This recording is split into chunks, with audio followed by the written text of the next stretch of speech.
Well, Joel-Skousen is a respected researcher, veteran, and he's the editor of worldaffairsbrief.com. And I was reading an article a few weeks ago when we had Chuck Baldwin on, Top Secret America, the rest of the story, and he quoted a lot of key intel developed by Joel-Skousen, a World Affairs Brief, dealing with the dark side of the military and the police, how they're attempting to turn them into these secret police oppression squads and export what they've developed in the dungeons overseas and the black sites here to the United States. And he's going to talk about that with us in the next hour. But he told me he was listening to the show when Wayne Madsen of the NSA retired, was really doing an in-depth report. He's gotten even more documents he's about to publish where everybody surrounding Barack Obama, his real name's Barry Soetoro, is CIA and Rockefeller-type foundation. And he wanted to comment on that.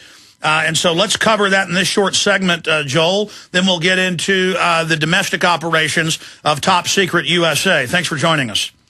Thanks, Alec. It's good to be with you. I'm particularly impressed with your ability to look at the global big picture of things, because I think that's essential. That's what you were asking Wayne Madsen when he said, what's the big picture about Obama? What's their purpose in putting in a puppet controlled person who's been with the CIA before? Once you've been with the CIA, you're really very much controlled. There's very little escaping that route. In a certain sense, of course, George Bush was a puppet as well, but he was a puppet meant to dupe the Christian conservative right. Obama, there's always a reaction. We have to look at this Hegelian conflict. There's always a reaction against when a puppet goes in and does it and then betrays his constituency. You have a big whiplash. So there was a betrayal back to the left. They wanted change. They wanted out of the wars of intervention. Barack Obama comes forward to present that. I think we have to remember that it isn't that these people are the important issue. This is their way of managing the whiplash of change when they get, when they try to pretend to be something they aren't. There's always a disenfranchisement, a disenchantment. They try to ride the seesawing as people try to put somebody else in power to fix things.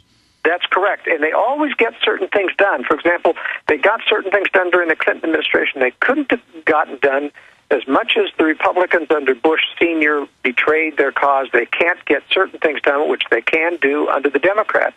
That's why you never have any undoing of those agendas. When Bush comes in, he didn't undo anything that Clinton did. When Obama came in, he didn't undo anything he promised that Bush had done. And so you have this pacification of people. I mean, you go back even to the Martin Luther King here. I know either you or Wayne said, he had betrayed, his people were gone against him. My feeling was, in fact, because he was so much involved in prostitutes, it was going to get out, just as John F. Kennedy was so much involved in illicit affairs in the White House.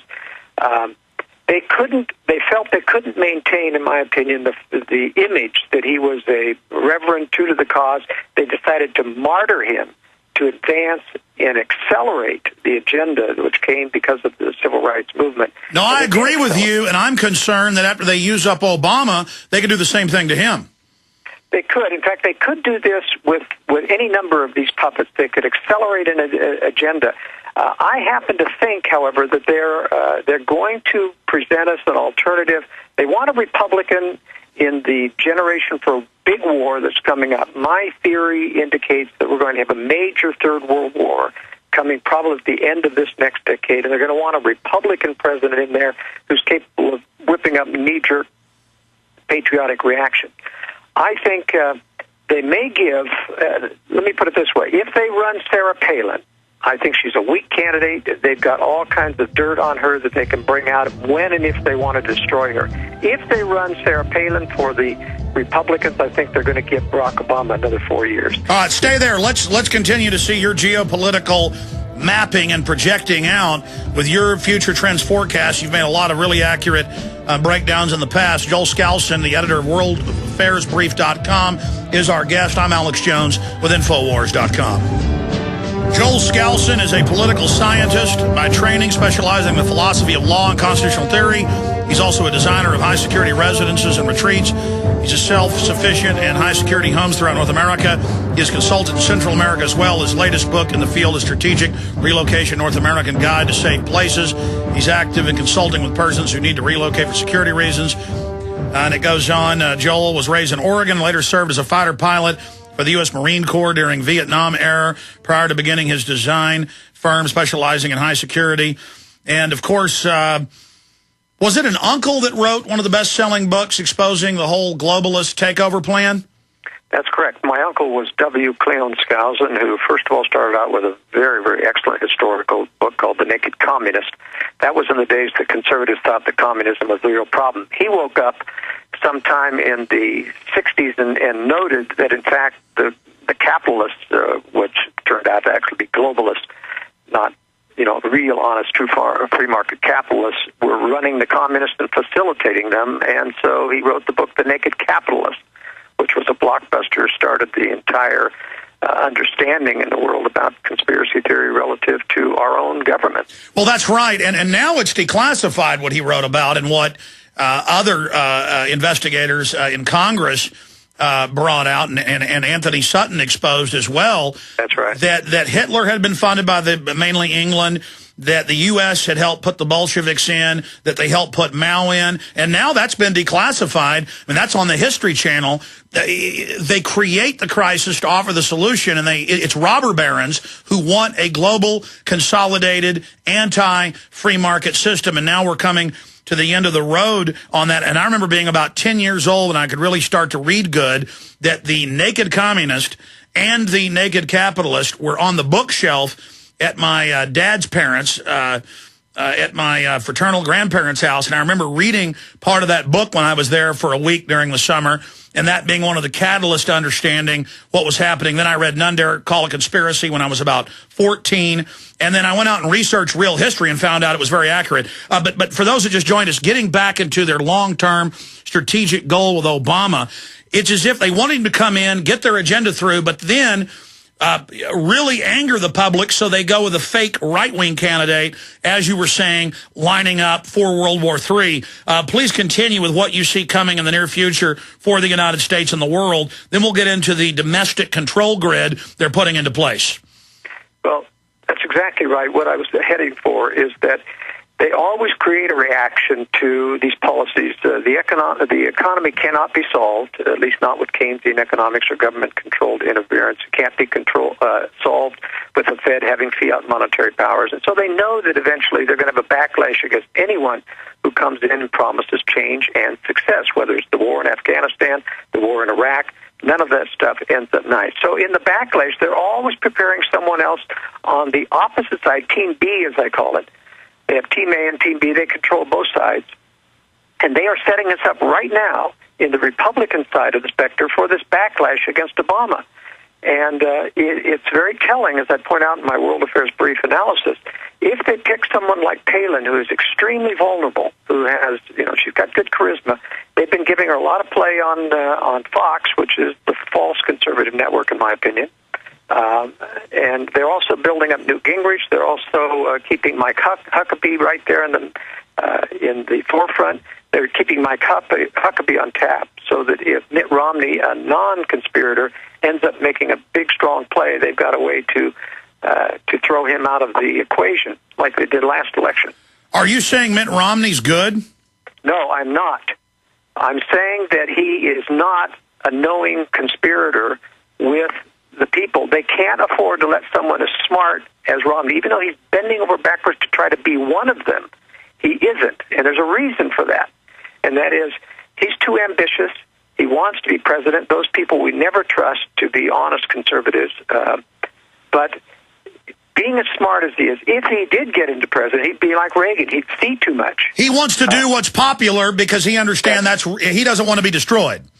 Well, that's right. But he also, he does have some principles, and they don't have a lot of dirt on him, so they can't twist his arms. Now how does Ron Paul play in, though? Because you gave a speech a few years ago that I agreed with, saying don't go with Mitt Romney, go with Ron Paul. How does the Ron Paul card play into this?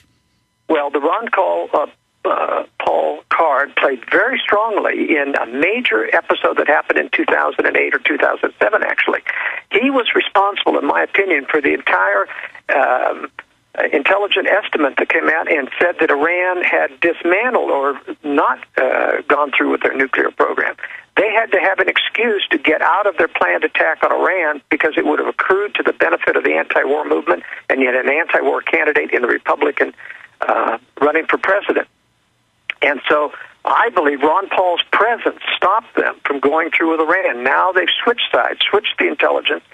But Ron Paul is even stronger now. He's been so vindicated. He is so much a household name now. They've got a real problem because he's running for president again. And so they're going to have to undermine Ron Paul with double the support that he had before, plus the fact they're going to have to work against Mitt Romney, who's got a lot of money to put himself back in. Once again, as I say, it's not that Mitt Romney is a trustworthy conservative candidate, but he is somebody the establishment has to work hard to make sure he doesn't get into office. So it's either, in my opinion, going to be Palin or Newt Gingrich. Newt Gingrich is also on the other side. He's a betrayer. He came from the left. He never was a conservative. He's a globalist. He's written books calling for world government and cashless societies. And, I mean, this guy wants carbon taxes.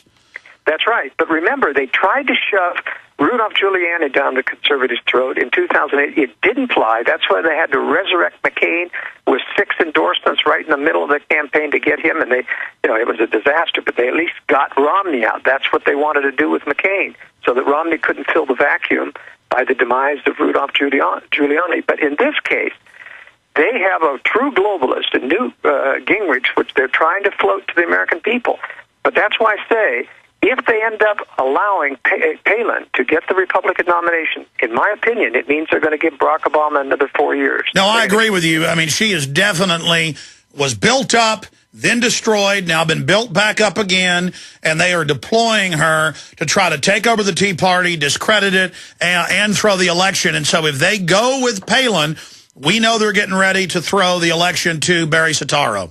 I agree completely. And if they go with Newt Gingrich, then Barack Obama's out. We're going to get a Republican warmonger in there who's going to take us to another level. Now, in my long-term analysis, I feel that the issue is not so much directly Iran, and that war is coming. But that's not going to lead to World War III, in my opinion. I think that's going to lead to a larger regional war that's going to allow Israel to clean up and create, at the same time, an increased hatred in the world for both the United States and Israel. Will be looked upon as the bullies of the world. This plays then into the long-term globalist agenda of handing Russia and China their final excuse to finally take out the bully of the world. Now, I think North Korea is being preserved with kid gloves. You notice how they never put any real... To be used as a future detonator. This is the future trigger event of World War III. That's what I think North Korea is being preserved for. And Iran is only something that will continue to exacerbate the hatred of the Muslim world and the Slavic world against the United States and make us look like the bully of the world. And it will clean up and control oil assets. There's a lot of complexity there. But let me get back to the ultimate view of how we view the CIA and all of this. Now, Wayne Madsen has some very, very good analysis. He does come from a bit of a leftist agenda. And so he and other leftists tend to always view the evil of capitalism and the CIA as the evil monster which has basically done a coup on the United States and taken over the government. I disagree with that. I think that there's a larger conspiracy which is built of these globalist leaders. Well, of course. I mean, the CIA is just one deployment cog in the globalist system. That's correct. The CIA is the implementer of those things. It is not the controller. And that's what we have to understand. This is not a CIA coup. These people are taking... Well, we know the Council on Foreign Relations takes Club of Rome Bilderberg documents and admits that they then write the bills in whole, whether it's Homeland Security, immigration reform, banker bailout, and word for word, it's then passed into law. They're openly there writing the policy. Hillary goes to the CFR and says, thank you for giving me my orders.